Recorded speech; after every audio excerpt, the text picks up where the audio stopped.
Hello guys, welcome back to this channel again, and I hope your preparation is going in the right direction and you are following your notes and doing questions regularly. So if you guys don't know me and you are first year, let me introduce myself. My name is Dr. Prados and I have done my MBBS from VN Karazin, Ukraine, and I have given my FMG recently and in January 2023, and I have scored to 204 marks in my first attempt. So in this video I am going to share my strategy which I was following during my preparation days. So as you guys already know that I was staying in Delhi, Gautam Nagar, and I have joined an offline coaching there. So coaching लगाने से पहले मैंने प्रेपलेटर में 2 GT दिया था, उधर 145 और 149 score आया था। क्योंकि मेरा बेसिक पहले से ही थोड़ा स्ट्रॉन्ग था, क्योंकि मैंने थर्ड ईयर से अपना प्रिपरेशन शुरू कर दिया था।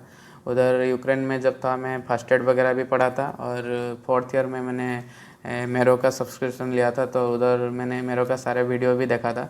और फोर्थ ईयर फिफ्थ ईयर में मैंने मेरो का कस्टम मॉड्यूल वगैरह क्वेश्चन सॉल्व करता था, और टेलीग्राम वगैरह से भी क्वेश्चन लगाता था, और रैंडमली कोई भी फैकल्टीज़ का वीडियो मैं यूट्यूब में देखता था। और ऐसे कोई पर्टिकुलर मैंने नोट्स नहीं बनाया था, बस रैंडमली मैंने कंसेप्ट बस समझने के लिए सारे वीडियो देखता रहता था।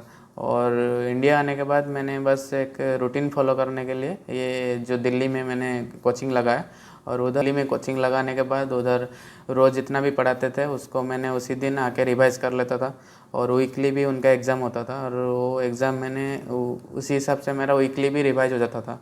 तो इसी तरह मैंने अपना पहला रीडिंग मैंने 3 महीने में कंप्लीट किया था।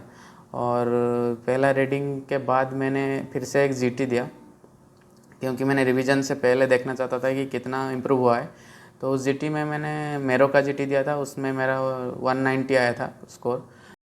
सो मेरा पहला रिवीजन जब स्टार्ट हुआ तो कोचिंग में एक टेस्ट सीरीज़ दिए थे, और उधर ऐसा टेस्ट सीरीज़ प्लान था कि 3 दिन के अंदर एक सब्जेक्ट का टेस्ट होगा, और उसी 3 दिन के अंदर वो सब्जेक्ट को रिवाइज करके वो टेस्ट को देना है। तो फिर इसी तरह मेरा 45 डेज़ में मेरा पहला रिवीजन कंप्लीट हो गया था।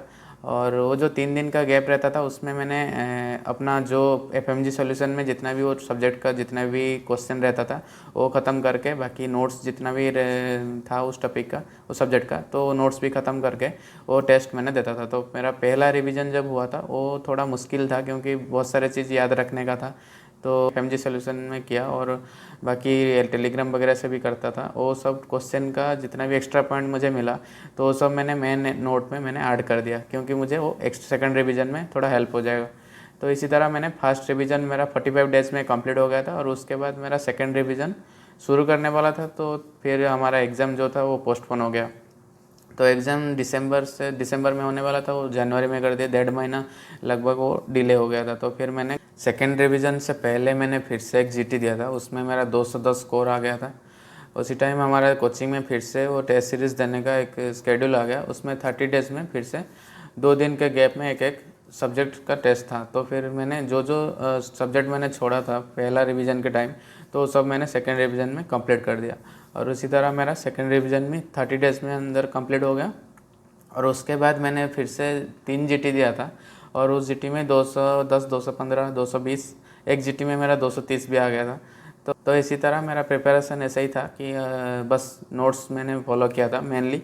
और सेकंड रिवीजन के टाइम मैंने एक एक्स्ट्रा नोट बनाया था, जिसमें मैंने जो टॉपिक मैंने मेरा वोलेटाइल था, तो वो सब टॉपिक मैंने वो नोट में एक्स्ट्रा नोट में वो लिख दिया था, क्योंकि मुझे वो एग्ज़ाम से 10 दिन पहले वो नोट को दोबारा 2 बार देख के रिवाइज़ करके जाना था। तो फिर मैंने सेकंड रिवीजन के टाइम जो टॉपिक मैंने छोड़ दिया था या भूल जाता था, वो सब टॉपिक को मैंने दोबारा लिख लिया था, ताकि मेरा एग्ज़ाम से 10 दिन पहले रिवाइज हो जाए।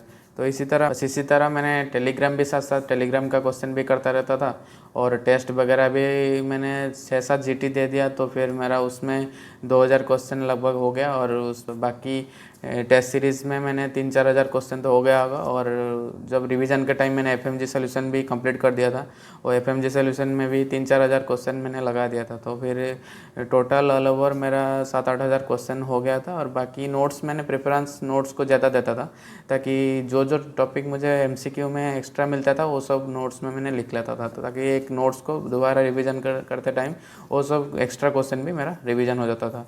तो इसी तरह मैंने 2-3 बार रिवाइज होने के बाद मैंने जीटी जब दिया, उसमें मेरा 230, 215, 220 ऐसे आता था।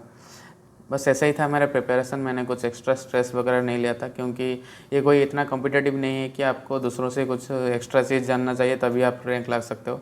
बस जितना ही है नोट्स में उतना ही अच्छे से करना है और याद रखने का है। बाकी अगर कुछ एक्स्ट्रा चीज़ आपको अगर भी मिल भी जाए उसे छोड़ देना, क्योंकि जितना बेसिक है उसको पहले याद रख लो और उससे ही अपना एग्ज़ाम निकल जाएगा। अगर एक्स्ट्रा चीज़ जानने के चक्कर में अगर आप इधर उधर का नोट्स ढूंढते रहोगे और एक्स्ट्रा चीज़ जानने के चक्कर में एक सब्जेक्ट का 2-3 फैकल्टी का क्लास लगा लोगे तो कोई फ़ायदा नहीं है उसमें, क्योंकि आप तो क्या करते हैं कि सब ज़्यादा चीज़ जानने के चक्कर में एक फैकल्टी से पढ़ लिए, मन नहीं भरा, फिर दूसरे फैकल्टी का चेंज कर लेते हैं।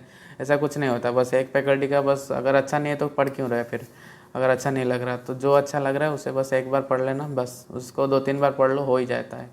तो इतना कुछ एक्स्ट्रा चीज़ नहीं है। तो अगर स्ट्रेस हो रहा है तो नॉर्मल है, क्योंकि जो भी इस एग्ज़ाम में टॉपर भी होता है उसको भी एग्ज़ाम से पहले दिन स्ट्रेस होता है, ये नॉर्मल है, सबको पता है।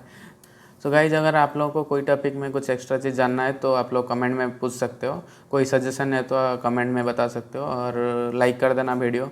और मुझे अगर डायरेक्ट मैसेज करना चाहते हो तो मेरा इंस्टाग्राम में मुझे कनेक्ट कर सकते हो। तो see you guys in the next video. Till then bye, take care.